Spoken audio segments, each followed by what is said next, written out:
우리 하나님의 말씀 보도록 하겠습니다. 우리 하나님의 말씀은 신약성경 마태복음 6장 1절부터 4절까지 있는 말씀입니다. 마태복음 6장 1절부터 4절까지 있는 말씀,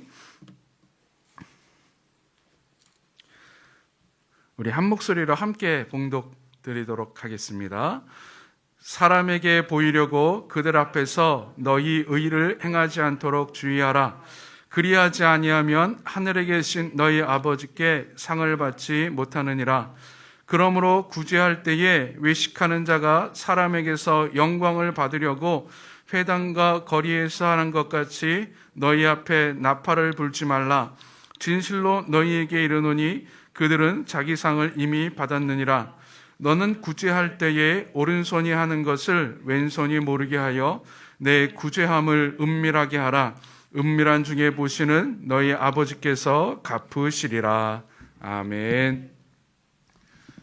요즘에 수많은 스마트폰들이 나오고 있지요. TV에서도 수많은 광고를 합니다. 근데 스마트폰 광고를 유심히 보다 보면 공통점을 하나 발견할 수 있습니다. 뭐냐면은 스마트폰인데 카메라를 홍보한다고 하는 거예요. 얼마나 좋은 카메라가 내장되어 있는지, 그리고 얼마나 멋진 사진과 영상을 찍을 수 있는지를 홍보를 합니다. 왜냐하면 그만큼 현대인들은 사진 찍기를 좋아해서입니다. 어디만 가면 먼저 뭐 합니까? 사진 찍어요. 우리가 좋아하는 어떤 장소에 가면 항상 있는 것이 포토존이라고 있어요. 어찌 보면은 참 어색해 보이고 뭐 저런 데서 사진 찍나 그러지만은 가보면 신기하게 포토존이라는 곳에서 꼭 한 번씩은 다 사진을 찍습니다. 그리고 또한 어디 식당에 가서 음식을 먹을 때도 사진을, 예쁜 사진을 찍지요. 이렇게 사진을 이렇게 찍은 사진들은요, 예전에는 사진관에 가서 인화를 하고 그것을 보고 사진첩에 꽂아서 기록하거나 혹은 추억하기도 했었는데, 지금은 다르죠. 사진만 찍지 않지요. 사진을 찍은 다음에 종종 자신의 SNS에 올립니다. 그래서 이것이 자신의 삶이 기록되기도 하고 또 그날을 기념하기도 하고 그것을 기념하기도 하고 종종 이렇게 자기 만족을 해요. 그래서 SNS에 올린 사진들을 이렇게 보면서 좋아하기도 하고 흐뭇해하기도 합니다. 근데 우리가 소위 말해서 뭐 페이스북이나 뭐 인스타그램이나 등등의 어떤 SNS에 사진을 올리고 난 이후에 우리 마음속에 조그마한 감정의 파도가 치기 시작합니다. 어떤 파도입니까? 얼마나 많은 사람들이 내 사진을 보고 좋아요 혹은 하트를 누를까? 사진을 보고 좋아요를 누르고 댓글을 달고 멋지다, 좋다, 나도 부럽다, 이런 말. 점점 처음에는 신경 안 쓰다가 하다 보면 조금씩 거기에 신경이 쓰입니다. 좋아요에 신경이 많이 쓰이죠. 그래서 심지어는 어떤 사람들은 이 좋아요, 하트, 사람들이 더 좋아하는 것을 원하기 받기를 위해서 무진장 애를 씁니다. 여러분 보통 사진 찍어서 SNS에 올릴 때에 그냥 찍은 사진 그대로, 원본 사진 그대로 올립니까? 아니요. 보통 다 보정을 해요. 얼굴 약간 뽀사시하게 하고 좀 화려하게 하고 주변에 있는 쓸데없는 거 다 지워버리고 사진을 올립니다. 보정 정도야 뭐 괜찮지만 예전 어떤 해외 토픽을 보니까는 중국에서 어떤 여성들은요, 이 SNS 사진을 찍기 위해서 계모임을 한다고 합니다. 어떤 계모임이냐 하면은 자기는 화려하고 럭셔리한 삶을 사람들에게 보여주려고 SNS의 그 화려한 삶, 뭐 명품백을 들고 명품 옷을 입고 뭐 좋은 곳에서 화려한 호텔에서 이렇게 노는 그런 사진들을 찍기 위해서 계를 한대요. 그래서 십수명의 사람들이 모여서 돈을 모아서 한 호텔을 빌리고 호텔 방을 빌려서 그 호텔 방에서 사진을 돌아가면서 찍는데요. 백 하나를 빌려와서 그 백을 돌아가면서 찍고 돌려주고, 그리고 자기는 이렇게 멋진 삶을 살고 있다고. 수많은 사람들이 거기에 좋아요를 누르는데 부럽다고 한대요. 사람들 거기에 이렇게 만족해요. 여러분 사진 찍기 위해서 개까지 하십니까? 그렇게까지 한다요. 이제는 사진이라는 것이 단순한 기념이 아니라 좋아요를 받기 위해서의 어떤 수단으로 변해버리고 말았지요. 좋아요, 남들에게 인정받고 관심받고 남들에게 박수받는 것, 이거는 이렇게 관심을 원하는 사람들은요, 단순히 몇몇 사람들의 이야기가 아닙니다. 바로 우리들의 이야기지요. 내가 한 것에 대해서 어떤 반응을 얻기를 원해요. 좋은 반응. SNS 안 하시는 분들도 흔히 말하는 톡이라는 것을 할 겁니다. 톡에서 이제 단톡방에서 내가 뭔가를 올려요. 사진이나 좋은 제안을 올려요. 그러면은 기대하죠. 사람들이 그것을 빨리 보고 거기에 대한 반응, 좋아요, 너무 멋져요, 사진이 좋네요라고 하는 것. 그것도 어떤 좋아요의 모습이죠. 제가 예전에 어렸을 때 같이 지내던 친구들 단톡방이 있습니다. 이게 몇 달 전인가요? 제가 짐 정리를 하다가 예전에 친구들과 함께 찍은 사진을 하나 발견을 했어요. 그래서 재밌어갖고 그 사진을 스캔을 해서 단톡방에 올렸습니다. 내심 친구들이 야 그때가 그립다 좋다 수많은 댓글을 달리기를 바라는 마음으로 올렸는데 이게 웬일입니까? 분명히 옆에 숫자는 지워지는데 아무런 반응이 없어요. 그래서 그 다음부터 안 올립니다. 짜증나서. 어떤 반응을 원해요. 내가 한 일에 대한, 내 생활에 대한 어떤 반응을 원합니다. 이건 생활 어디에서도 적용이 되지요. 근데 여러분, 신앙에도 이런 거 적용되는 거 아십니까?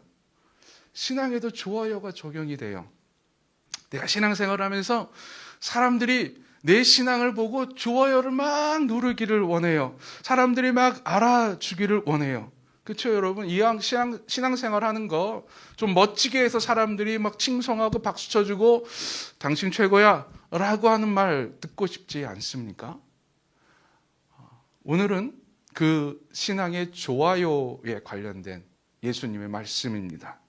산상보훈 중 6장에 있는 말씀은 이 신앙의 좋아요에 관련된 예수님의 교훈이에요.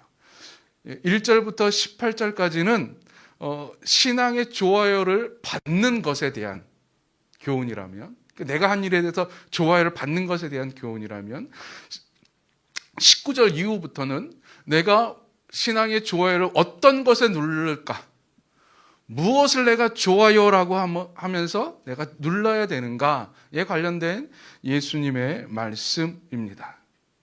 그러고 보면 지금만 현대인들만 사람들이 좋아요를 좋아하는 것이 아니라 그 당시에도, 예수님 당시에도 좋아요를 좋아하는 사람들이 꽤 많았다는 것이지요.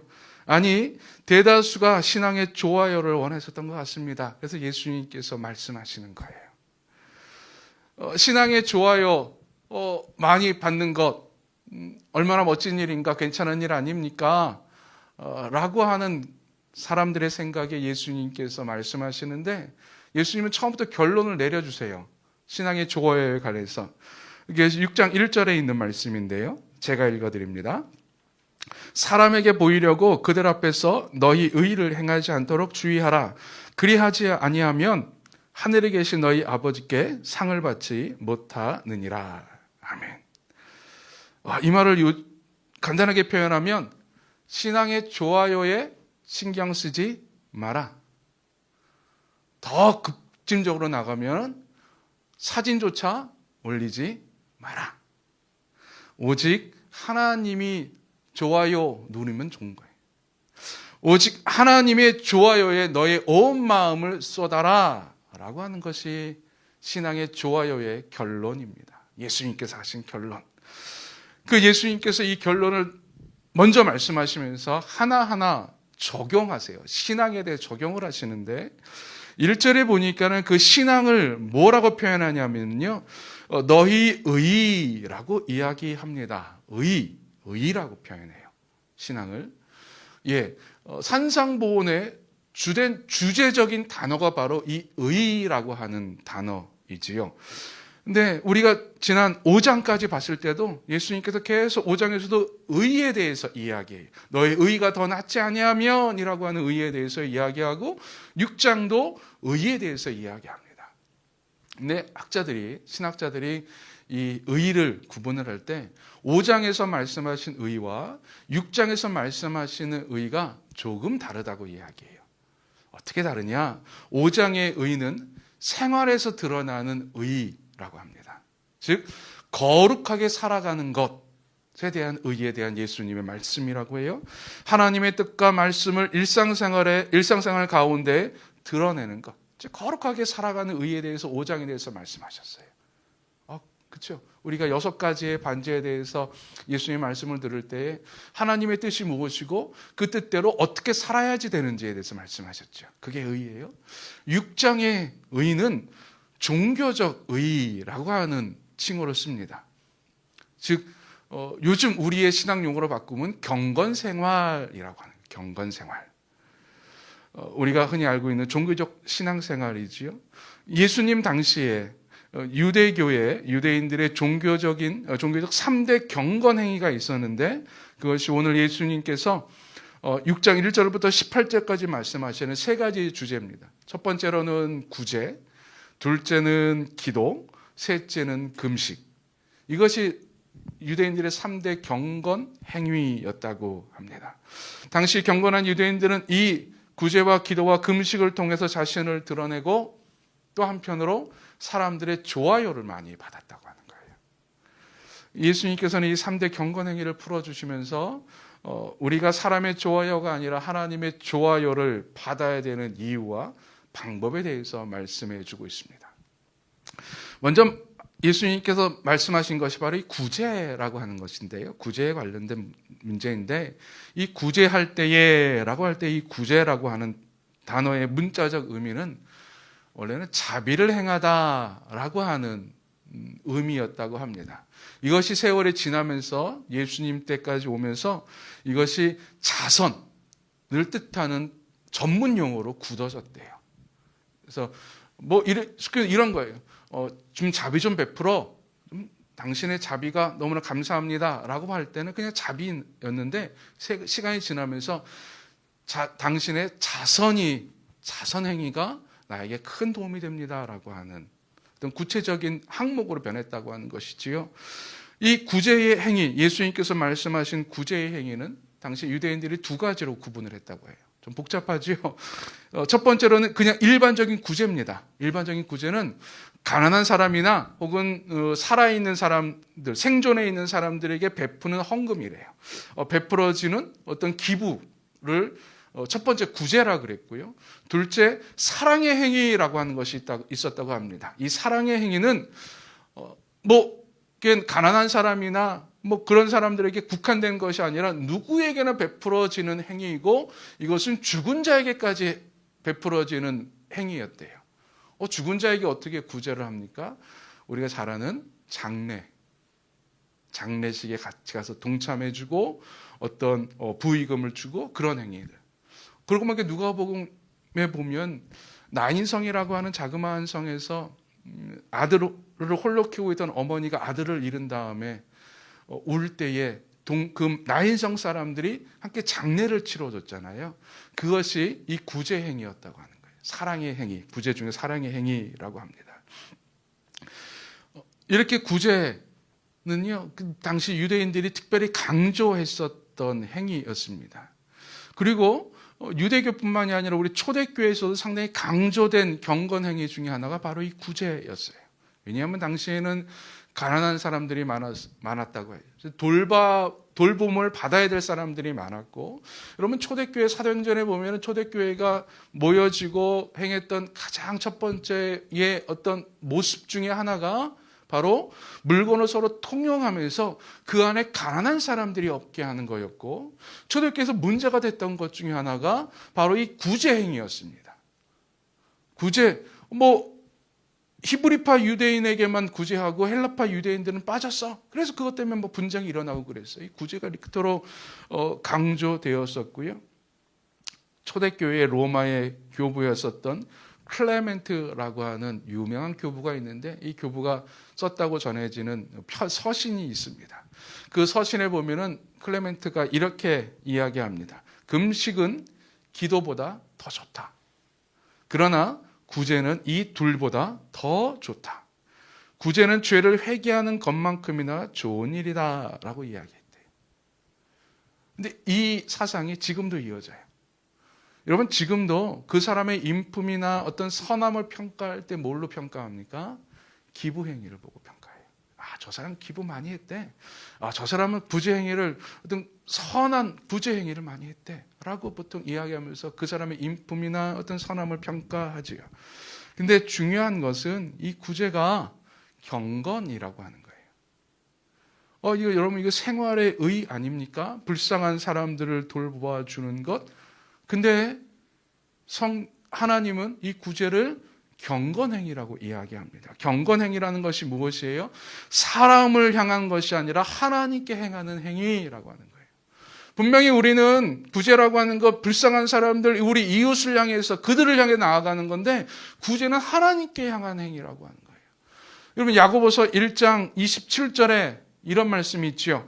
하나님 아버지 앞에서 정결하고 더러움이 없는 경건을 이야기해요. 경건은 무엇인가? 곧 고아와 과부를 그 환난 중에 돌보고 또 자기를 지켜 세속에 물들지 아니하는 그것이니라. 고아와 과부를 그 환난 중에 돌보는 것, 이것이 경건이라고 하는 거예요. 구제는 곧 경건이라고 하는 것이죠. 이 사실을 여러분 꼭 기억하십시오. 구제는 경건행위입니다. 당시에 이 구제행위에서 좋아요를 받는 방법이 있었어요. 예수님께서 슬쩍 말씀해 주신 방법인데, 당시 사람들이 구제행위를 통해서 좋아요를 받는 방법이 있었는데, 2절에 보면 이렇게 말합니다. 그러므로 구제할 때 외식하는 자가 사람에게서 영광을 받으려고, 요즘으로 따지면 좋아요를 받으려고 회당과 거리에 사는 것 같이, 회당과 거리에서 첫 번째, 많은 사람이 보게 한다고 하는 거예요. 그렇죠? 여러분, 시장과 거리에 모금함을 설치합니다. 그리고 좀 더 많은 사람들이 보게 해요. 여기 구제행위를 할 수 있는 장소가 있습니다. 더 많은 사람들이 보아요. 어떤 골목에, 좀 골방에 놔두면 내가 구제행위를 해도 다른 사람들이 못 봐요. 근데 보게 하는 거예요. 그렇죠, 여러분? 우리 그러지 않습니까? 우리 SNS에 좋아요, 하트 많이 받으려면 어떻게 합니까? 많은 사람들이 더 볼 수 있도록 수많은, 소위 말해서 해시태그라는 것을 붙여요. 관련 단어들을 쫙 열거해서 사람들이 쉽게 접근할 수 있도록, 그거예요. 많은 사람들이 볼 수 있게. 둘째, 어떻게 하느냐? 너희 앞에 나팔을 불지 말라. 나팔을 불어요. 나팔을. 집중하게 하는 거예요. 내가 기부함에 헌금을, 돈을 이렇게 뚝 놓을 때 나팔을 길게 쭉 불러서 사람들이 딱 쳐다보는 거예요. 야, 저 사람 봐라. 기부하는구나. 요즘에 기부 행위가 좀 비슷한 것 같아요. 연말연시라서 여러분 요즘에 기부 행위 많이 하고 있지 않습니까? 보통 TV에서 그러죠. 기부 행위 할 때 가면은 카메라로 비춰줘요. 야, 저 사람입니다. 누구라고 자막도 써져 있고, 얼마 전까지만 하더라도 많은 기부 행위를 할 때 보면은 막 뉴스 후반부에 쭉 이름이 나오죠. 신문에 이름도 적혀 있지요. 알리는 거예요. 알리면 사람들이 알아요. 그리고 칭송을 받아요. 좋아요를 눌러요. 저 사람에게 박수를 쳐줘요. 이게 당시 사람들이 좋아요를 받는 방법이었어요. 근데 예수님께서 이거 필요 없다고 얘기합니다. 이렇게 하면 안 돼. 사람들의 좋아요 받을 필요 없어. 우리가 해야 될 것은 오직 하나님의 좋아요야. 하나님의 좋아요. 그러면서 어떻게 말씀하십니까? 3절 4절에 있는 말씀인데요. 너는 구제할 때에 오른손이 하는 것을 왼손이 모르게 하여 내 구제함을 은밀하게 하라. 은밀한 중에 보시는 너희 아버지께서 갚으시리라. 아멘. 사람들에게 드러내지 말고 오직 은밀하게 해라. 오른손이 하는 것을 왼손이 모를 정도로, 즉 나도 눈치채지 못할 정도로 은밀하게 해라. 이게 하나님의 좋아요를 받는 방법이에요. 이렇게 은밀하게, 그러나 하나님의 좋아요를 받는 위대한 구제의 경건행위, 어떻게 해야 되는가? 첫 번째로는 아까도 말씀드렸듯이 기억해야 되는 것이 있습니다. 구제는 하나님께 하는 행위라고 하는 거예요. 첫 번째 명제예요. 구제는 하나님께 하는 행위입니다. 분명히 가난한 자들을 위해서 하는 것 같지만 그 행위는, 구제는 하나님께서 말씀해 주셨어요. 이건 하나님을 향한 행위라고 하는 거예요. 하나님을 향한 행위. 만약에 이 구제라는 것이 사람에게 하는 행위라면 더 많이 알려야 돼요. 사람들에게. 왜? 나는 저 사람에게 구제 행위를 했고 이 구제 행위가 선한 행위이기 때문에 사람들에게 널리 알려져서 선한 영향력을 끼쳐서 더 많은 사람들이 이 구제에 동참하게 합니다. 여러분, 요즘 구제 행위의 모토지요. 알려서 동참하게 하는 거예요. 더 많은 사람이 동참하게 합니다. 더 드러내게 합니다. 더 크게 나팔을 봅니다. 더 많은 사람들이 모이는 거리나 시장으로 나아갑니다.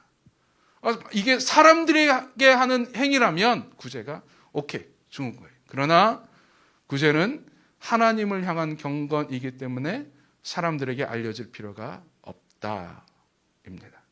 오직 관심은 하나님이 알고 계신가? 하나님이 보고 계신가? 은밀한 중에 보시는 하나님께서 내가 알리지 않아도 보고 알고 계신다라고 하는 것이죠. 구제는 하나님께 하는 행위이기 때문에 그 형식이나 그 틀이나 그 모습이나 우리가 그런 거에 신경 쓸 필요가 없어요. 그저 구제의 본질에 집중하면 됩니다. 이렇게 생각하시면 돼요. 우리가 SNS에 좋아요를 많이 받기 위해서 아까 말씀드렸듯이 보정도 하고 여러 가지 방법들을 많이 쓴다 그랬어요. 그러면요, 나중에 어떻게 되는 줄 아십니까? 내가 보는 풍경이 중요한 것이 아니라 이 사진이 어떻게 찍히는가가 더 중요해요.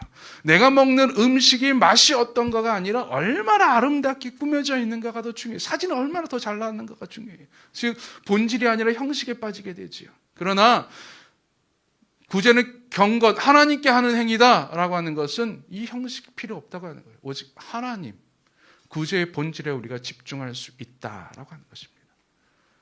기억하십시오. 우리의 구제 행위, 하나님께 하는 행위입니다. 경건입니다. 두 번째, 구제를 하면서 남에게 인정받으려고 할 필요가 없다라고 하는 것이에요. 요즘에 사회학자나 심리학자들이 왜 사람들이 이렇게 좋아요에 집착하는가에 대해서 연구를 한다고 합니다. 그 연구 결과 대부분 비슷해요. 일종의 보상 심리라고 하는 거예요. 자신의 행동과 모습에 대한 보상이 되고, 좋아요를 누르면 내가 보상받는 느낌이 되고, 이 보상은 나에게 어떻게 받아들여지느냐? 나는 중요한 사람이고 나는 괜찮은 사람이구나 라고 하는 인식을 심어준다고 하는 거예요. 그래서 그 공동체에서 배제되거나 소외되지 않고 오히려 중심이 되고 중요한 사람이 되는 것처럼 느껴진대요. 여러분 그러지 않습니까? SNS 하시는 분들은 아실 거예요. 전체 공개로 해서 누구나 다 볼 수 있도록 공개해 놓고 딱 올렸는데 어느 누구도 관심을 안 가져요. 어느 누구도 생각을 하지 않아요. 그러면은 나는 참 쓸데없는 사람이고 사람들에게 아무 쓸모없는 사람인가 보다라고 생각돼요. 근데 막 그냥 사람들이 좋아요 누르고 막 조회수가 늘어나면 나도 모르게 내가 우쭐해져요. 나는 유명한 사람인가? 나는 진짜 중요한 사람인가 봐라고 느껴지죠. 그래서 사람들이 점점 내가 중요하다고 느껴지기 위해서, 나는 소외받지 않았다고 한 보상을 받기 위해서 열심히 사람들의 관심, 남의 이목을 끌려고 노력을 합니다. 그래서 사람들의 눈에 더 신경을 쓰지요. 내가 원래 좋아하는 것은 이건데 사람들이 이걸 더 좋아하는 것 같아요. 그래서 이거를 사진을 찍는 거예요. 즉 내가 원하는 것이 아니라 사람들이 원하는 것에, 남들이 원하는 것에 내가 자꾸만 관심을 갖게 되고 거기에 끌려가게 돼요. 사람들의 인정을 받으려고 할 때. 그러나 예수님께서 말씀하세요. 너희가 인정받을 것은 오직 하나님이라. 그럼 우리가 구제할 때 누구를 신경 쓰면 됩니까? 하나님만 신경 쓰면 돼요. 그러면 하나님만 바라볼 수 있기를 간절히 축원드립니다. 내가 어떤 선한 행위를 할 때, 내가 기부를 하는데 단돈 1,000원을 집어넣어요. 사람들이 보면은 창피해하고 부끄러울 것 같아요. 알면 저 사람 째째하게 어떤 1,000원 한 장짜리야. 요즘에 보통 5만 원에 10만 원도 하는데 100만 원, 1,000만 원도 하는 저 사람 왜 저래? 근데 그 사람들의 이목에 관심이 끌려가는 거예요. 근데 하나님께 하는 것은 그런 게 필요 없다고 하는 거예요. 오직 하나님만 아시면 돼요. 하나님만 인정하시면 돼요. 내 마음을. 셋째, 하나님의 좋아요를 받는 방법인데요. 대가를 바라지 말라라고 하는 것입니다. 우리는 어떤 구제 행위를 할 때, 내가 누군가를 도와줄 때 은근히 기대합니다. 저 사람이 어떤 보응을 나에게 해주겠지, 아니면 최소 감사합니다라고 하는 말 정도는 해주겠지라고 기대를 해요. 그래서 그렇지 않으면 되게 좀 섭섭해합니다. 이 기대감이 있기 때문이죠. 그래서 이 기대감 때문에 남들이 모르면 안 돼요. 그래서 구제를 조금씩 알려요. 근데 사실은 말이야, 내가 예전에 그런 일 했었어. 그럼 상대방이 그래, 잘했어. 이 말 듣기를 원해요. 그런 대가예요. 고맙습니다, 감사합니다, 박수라고 하는 대가를 원해요. 근데 예수님께서는 말해요. 내 구제함을 은밀하게 하라. 이 은밀하게 하라라고 하는 것은 대가를 바라지 말라라고 하는 거예요. 네가 했는지 안 했는지를 사람들이 모르게 하라라고 하는 것이죠. 나도 모를 정도니, 오른손이 하는 것을 왼손이 모를 정도니 어떻게 남들이 알겠습니까? 상대방이 모르니 어떻게 어떤 대가를 내가 바랄 수 있겠습니까? 대가 바라지 말라라고 하는 거예요. 왜요? 4절에 보십시오. 은밀한 중에 보시는 너희 아버지께서 갚으시리라. 아멘. 구제는 경건이라 그랬죠. 하나님께 하는 행위라 그랬죠. 즉 구제는 사람에게 하는 것이 아니. 만약에 사람에게 하는 것이면 그 사람이 나에게 대가를 지불해도 돼요. 어떤 보응을 해주는 거예요. 당연한 거예요. 근데 하나님께 하는 행위이기 때문에 사람의 어떤 보응을 내가 바랄 필요가 없어요. 그래서 하나님이 갚아주신다라고 말해요. 하나님이 그 대가를 치러주신다라고 하는 것입니다. 마태복음 25장에 보면 청국잔치 비유가 있어요. 마지막 심판 비유가 있는데 거기에 예수님께서 두 부류를 나누고 양과 염소를 가르고 이렇게 얘기해요. 양들에게 너는 내가 줄일 때 먹을 것 줬고 목마를 때 맛있게 했고 헐벗을 때 옷을 줬고 병들었을 때 찾아왔고 뭐 옥에 갇혔을 때 나를 면회해 줬어. 고마워. 너희들은 청국잔치. 염소들에게 말합니다. 너는 내가 목마를 때 물도 안 주고 배고플 때 먹을 것도 안 주고 막 사람들이 그래. 염소들이 그래. 아니 하나님, 우리가 언제 하나님을 그렇게 했습니까? 언제 안 드린 적이 있습니까? 그때 하나님이 이렇게 말씀하시죠. 여기에 있는 지극히 작은 자 하나에게 한 것이 바로 나에게 한 것이다. 하나님을 향한 구제, 경건행위. 사람에게 섭섭해하지 마십시오. 하나님이 하시고 하나님이 갚아주십니다. 하나님이 갚아주십니다. 예전 미국에서 있었던 일이라고 합니다. 피츠버그라고 하는 도시에 한 가구점이 있었는데 길가에 있었나 봐요. 어느 추운 겨울날 한 할머니가 그 가구점 앞에서 누군가를 기다리면서 벌벌 떨고 있더래요. 가구점 안에 있던 점원이 그 모습을 이렇게 안에서 밖을 바라보는데 할머니가 너무 추워 보여서 나가서 할머니가 이렇게 얘기했대. 할머니, 추운데 밖에서 기다리지 마시고 안에서 기다리세요. 당시에는 연락선이 없었으니까 제가 대신 여기 서서 기다려드릴게요. 할머니를 안으로 모셨대요. 그래서 추운 날 이렇게 밖에서 기다리고 있는데 어떤 노신사가 찾아왔대요. 여기 있던 할머니 못 보셨냐고. 그래서 할머니 안 하겠다. 데리고 갔대요. 나중에 그 노신사가, 할머니를 모시고 간 노신사가 찾아왔어요. 그 가구점에. 그래서 명함을 하나 주는데 누구였냐면 바로 우리가 잘 아는 강철왕 카네기였다고 합니다. 당신이 우리 어머니를 따뜻하게 이렇게 보살펴줘서 참 고맙습니다. 어떤 보상을 해드리고 싶은데 원하는 게 뭡니까? 이건 강철왕 카네기. 당시 최대 갑부예요. 갑부가 원하는 게 뭐냐고 물어보니 이 점원이 떨리는 마음으로 이렇게 얘기했대요. 이게 제 명의로 된 가구점 하나 갖고 싶어요. 그러니까 카네기가 웃으면서 해드리겠다고. 가구점 하나를 내주고 자신의 회사에서 쓰는 모든 가구들을 다 그 가구점에서 다 샀대요. 이 사람은 일약 유명인이 되었고 나중에 크게 성공한 사업가가 되었다고 합니다. 그럼 세상의 갑부가 그 은혜에 대해서, 구제한 것에 대해서 이렇게 갚아주는데 우리 하나님이 갚아주신다면 얼마나 위대하겠습니까? 우리가 상상을 초월하는 갚음이 우리에게 나타날 줄로 믿습니다. 여러분 기억하십시오. 구제는 경건입니다. 하나님께 하는 겁니다. 구제는 어떤 대가를 바라는 것이 아닙니다. 하나님이 갚아 주십니다. 그럼 우리가 하는 구제, 단순히 누구를 물질로 돕는 것뿐만이 아니라 내가 할 수 있는 모든 것입니다. 하나님의 사랑과 은혜를 내 이웃에게 드러내는 것, 이것이 우리의 구제입니다. 이번 한 주간 여러분 춥습니다. 여러 가지 복잡하고 힘든 일도 참 많습니다. 근데 하나님께 향한 구제 하나, 하나님, 내가 하나님께 경건의 모습을 드리고 싶은데, 하나님의 좋아요를 받고 싶은데, 하나님 내가 어떤 구제할까요? 내가 누구를 구제할까요? 어떤 모습으로 구제를 할까요? 기도하시면서 그 구제를 통하여서, 은밀한 구제를 통하여서 하나님의 위대한 좋아요를 받는 여러분 되기를 간절히 축원드립니다. 복음이 전해질 때까지 증인된 삶을